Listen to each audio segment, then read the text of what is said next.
Welcome, everyone, to a conversation we really need to have about a heartbreak many of us experience.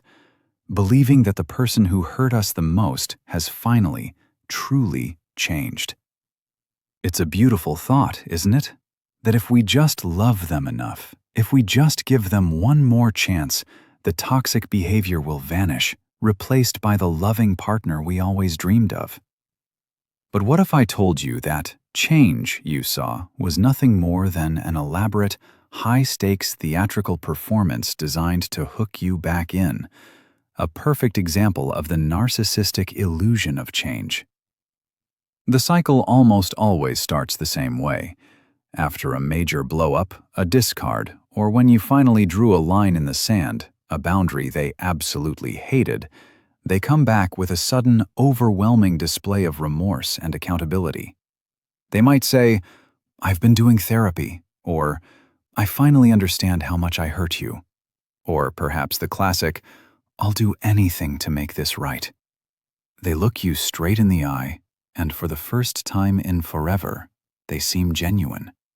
Their eyes might even water. You feel that familiar warmth of hope flooding your chest, thinking, "This is it. This is the moment they finally became the person I always knew they could be." This phase, this magnificent performance, feels so authentic because the narcissist is a master emotional actor. They are mirroring the exact person you told them you needed. They studied your needs, your vulnerabilities, and your deep, desperate desire for connection and peace. They are temporarily wearing the perfect mask, the mask of the healed, empathetic partner, and they wear it flawlessly. They clean up their act. They are suddenly punctual. They might even buy thoughtful gifts.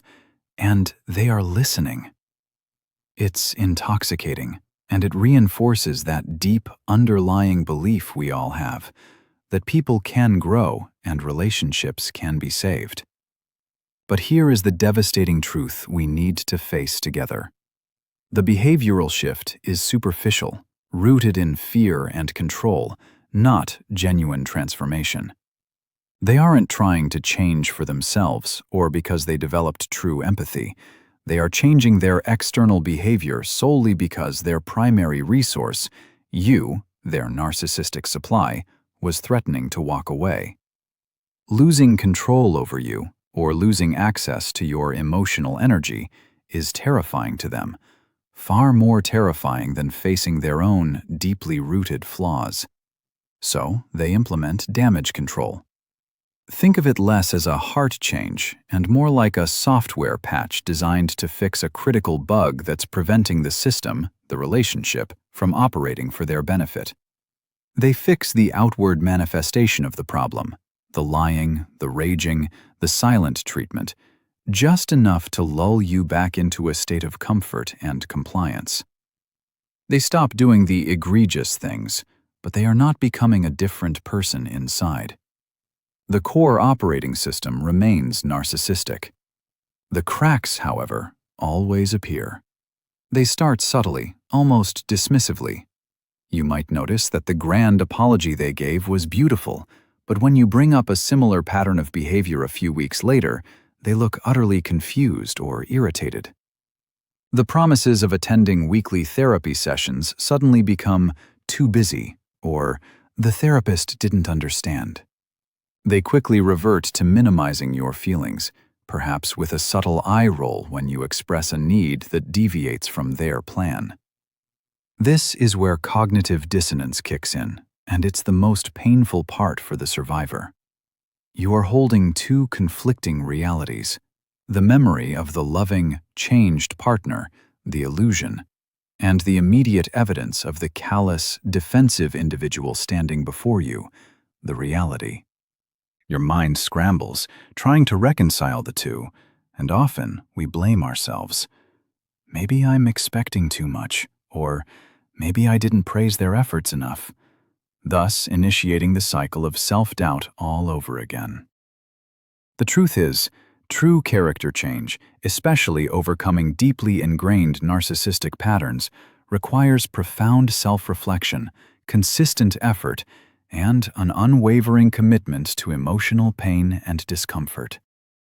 It requires accepting personal blame without deflection and genuinely connecting with the feelings of others, two things that are fundamentally antithetical to the narcissistic defense mechanism. It's too hard, too taxing, and far easier for them to simply fake it. The illusion of change is often a key component of trauma bonding. By oscillating wildly between periods of intense toxicity, abuse, and intense positivity, the fake change love bombing, the narcissist keeps your body's chemistry on a roller coaster. When they behave well, it triggers a rush of relief and pleasure, reinforcing the idea that they are the source of your happiness and stability. You become addicted to the relief, not the person. Let's be clear about what genuine change looks like.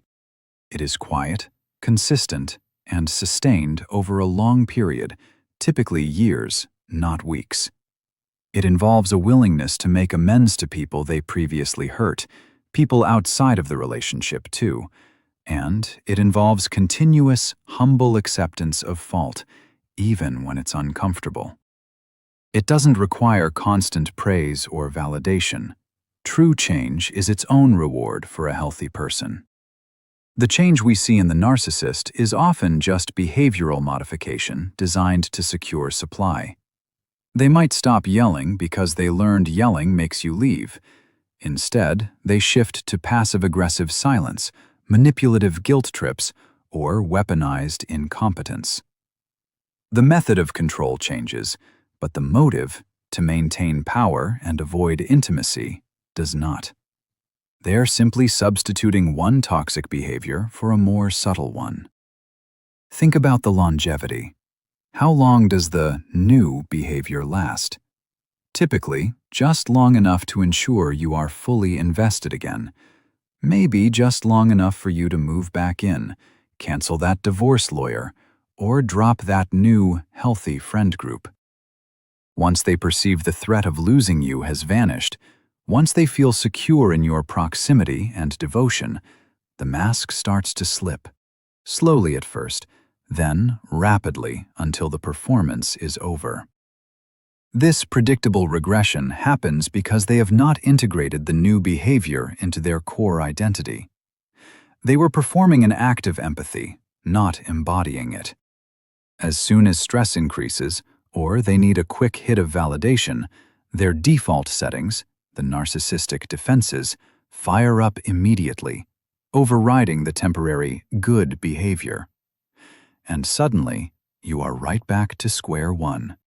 But this time, the despair is deeper because the hope was so high. The realization that their change was a lie feels like a secondary trauma, a betrayal even deeper than the original offenses.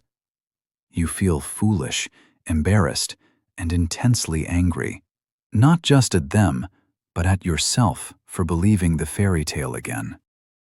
But please know, dear ones, you are not foolish.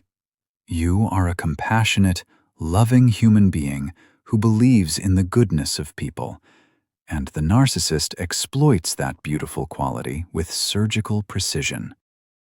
This illusion is powerful because it feeds directly into our deepest fear, the fear of loss and the fear of being alone.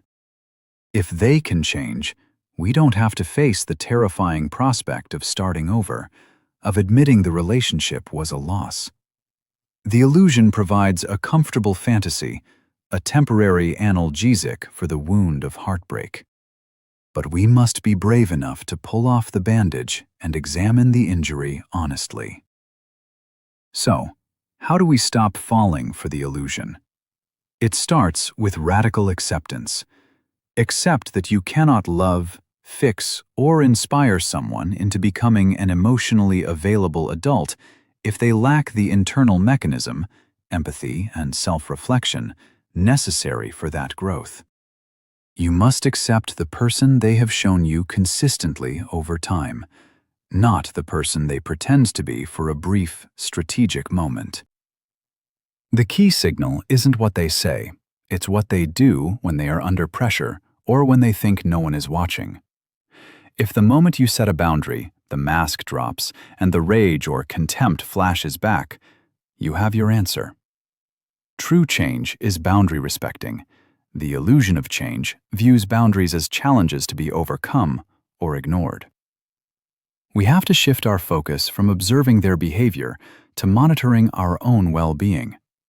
Stop asking, "Did they change?" and start asking, "Am I thriving in this dynamic?" If the answer is no, if your mental health is consistently deteriorating, if you feel anxious, confused, or walking on eggshells, then the change you hoped for is demonstrably absent, regardless of their recent charm offensive. This journey is about mourning the potential, the idealized partner you invested in, and accepting the difficult reality of the person they truly are. It hurts deeply, like mourning someone who is still physically present but emotionally absent. But by letting go of the illusion, you free up incredible emotional energy that you can now invest back into yourself, into your real life, and into people who can meet you halfway. The power of the illusion is directly proportional to how much we rely on their external validation for our internal worth. When you start building your own self-worth independent of their approval or disapproval, their performance loses its stage. The emotional investment in their drama shrinks, and the light of reality finally illuminates the puppet strings they were using to control the narrative. Realizing the change is fake is not a failure. It's a massive step towards liberation. It means you are finally seeing the full, painful picture, and with that clarity comes the power to make radically different, healthier choices for your future. You are choosing self-preservation over continuous self-sacrifice on the altar of their ego. Remember, the goal of the narcissist's temporary change is always regression, to drag you back to the familiar, toxic dynamic where they hold all the power. Your goal must be progression, to move forward, establish solid boundaries, and maintain zero tolerance for cyclical abuse, no matter how beautifully packaged the initial apology might be. The moment you stop waiting for them to wake up and realize what they have is the moment you wake up and realize what you deserve. You deserve consistency, authentic respect, and a partner whose empathy doesn't vanish the moment they get what they want. You deserve real love, not a meticulously crafted theatrical illusion. It's time to stop rereading the script they hand you and start writing your own future. That beautiful, loving heart of yours deserves safety, peace, and unwavering truth, not the emotional whiplash of constant hope followed by inevitable disappointment. Embrace the freedom that comes with facing this painful truth, and know that your healing journey starts the second you decide the show is officially over. The hardest part is accepting that the person you thought you were helping to heal was actually just manipulating you for their own survival. But accepting this reality allows you to protect yourself permanently. What are the key behaviors you are still excusing because you are waiting for the good version of them to return? Write them down, face them, and decide today that you are walking toward clarity. So, tell me, what was the moment, that painful flash of clarity, when you realized the new version of your partner was simply the same old narcissist wearing a much better costume? If this discussion resonated with your experience, smash that like button so this message reaches others who are struggling with the trauma bond. Subscribe for more clarity on toxic dynamics, and definitely check out the video linked here on setting rock-solid boundaries. You are strong, you are worthy, and you are not alone in this fight. I'll see you in the next video.